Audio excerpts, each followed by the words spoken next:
से एक बड़ी खबर निकलकर सामने आई, उसका रुख करेंगे। यूपी के कुशीनगर में दोहरे हत्याकांड से सनसनी फैल गई है। युवक ने अपनी मां और पत्नी की बेरहमी से हत्या कर दी है और पत्नी और मां के सिर पर पत्थर से वार किया था, हत्या कर दी। हत्या के बाद नरभक्षी बना आरोपी शव के मांस के टुकड़े खाने लगा था। आरोपी नशे में धुत होकर घर में अक्सर विवाद करता था। पुलिस ने आरोपी को गिरफ्तार कर लिया है। अहिरौली बाजार थाना क्षेत्र के परसा गांव की ये पूरी वारदात है। ये बड़ी खबर जो फिलहाल निकलकर सामने आ रही है। शव के मांस के टुकड़े को आरोपी वो खाने लगा था। नशे में धुत होकर घर में अक्सर विवाद करता था। ये बड़ी खबर जो फिलहाल निकलकर सामने आ रही है। पत्नी और मां का हत्यारा युवक बन गया। ये बड़ी खबर जो फिलहाल निकलकर सामने आ रही है। यूपी के कुशीनगर में दोहरे हत्याकांड से सनसनी का मामला सामने आया है। दोहरे हत्याकांड से सनसनी फैल गई है। ये बड़ी खबर जो फिलहाल निकलकर सामने आ रही है। पत्नी और मां के सिर पर पत्थर से वार करके हत्या का मामला सामने आया है और युवक ने अपनी पत्नी और मां की हत्या कर दी है। ये बड़ी जानकारी है। शव के मांस के टुकड़े को खाने लगा था ये आरोपी। ये बड़ी जानकारी फिलहाल निकलकर सामने आई। नशे में धुत होकर घर में अक्सर विवाद करता था यह आरोपी और पुलिस ने आरोपी को गिरफ्तार किया है। ये बड़ी खबर है। अहिरौली बाजार थाना क्षेत्र के परसा गांव की पूरी वारदात है। सिद्धार्थ प्रताप शुक्ला हमारे सहयोगी जुड़े हैं, उनका रुख करेंगे। सिद्धार्थ, जानकारी आपसे चाहेंगे यहाँ पर पूरे मामले को लेकर। क्या अपडेट्स सिद्धार्थ मिल पा रही हैं कि आरोपी ने किस तरीके से इस पूरी वारदात को, जघन्य अपराध को अंजाम दिया? देखिए, बिल्कुल आपको बता दें कि यूपी के कुशीनगर में दोहरे हत्याकांड से सनसनी है। युवक ने अपनी मां और पत्नी की बेरहमी से हत्या कर दी। पत्नी और मां के सिर पर पत्थर से वार करके हत्या की। हत्या के बाद वो नरभक्षी बन गया। आरोपी शव के मांस के टुकड़े को खाने लगा। आरोपी नशे में धुत होकर घर में अक्सर करता था। पुलिस ने हालांकि आरोपी को गिरफ्तार कर लिया। अरौली बाजार थाना क्षेत्र के परसा गाँव की वारदात है जी। अब तक बिल्कुल आपको बता दें कि जो उसके आसपास के लोग हैं वो बताते हैं लगातार ये विवाद करता था और आसपास के लोगों से भी लगातार ये विवाद करता था।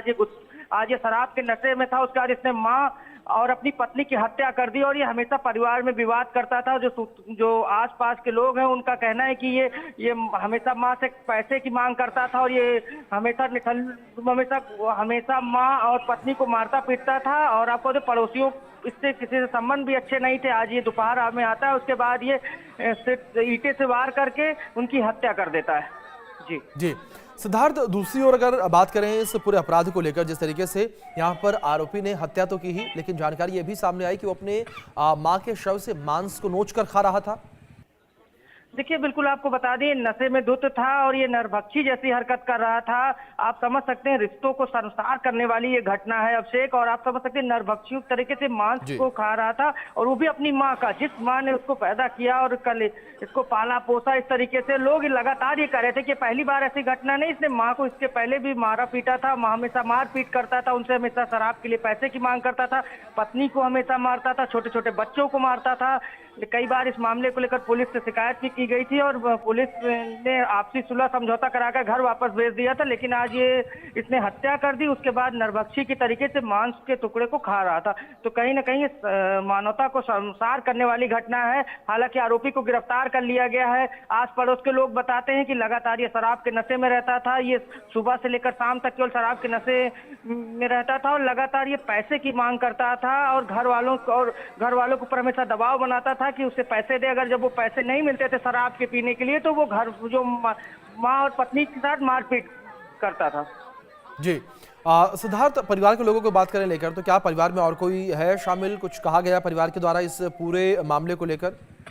देखिए, बिल्कुल आपको बता दें इसके बाद अब जो दूर के रिश्तेदार हैं वो ही बचे हुए हैं, वो आ रहे हैं। और आपको बता दें कि जो उसके ससुराल पक्ष के लोग हैं वो भी पहुंचने वाले। उनका कहना है कि लगातार हम लोग इसको समझाते थे। अब से आप समझते हैं जब परिवार में कोई विवाद होता है तो लोग ये सोचते हैं कि चलिए सुलह समझौता कराकर इस परिवार टूटे ना। तो ऐसी कोशिशें लगातार की जाती थी। पुलिस भी ऐसी कोशिश करती थी और सब ये हर बार जाता था थाने में और ये कहता था कि अब वो सुधर जाएगा। लेकिन फिर आज इस बार इसने ऐसी वारदात कर दी, इसने हत्या जैसे जघन्य अपराध को कर दिया। जी बिल्कुल सिद्धार्थ, बहुत शुक्रिया फिलहाल जुड़ने के लिए और तमाम जानकारियों के लिए।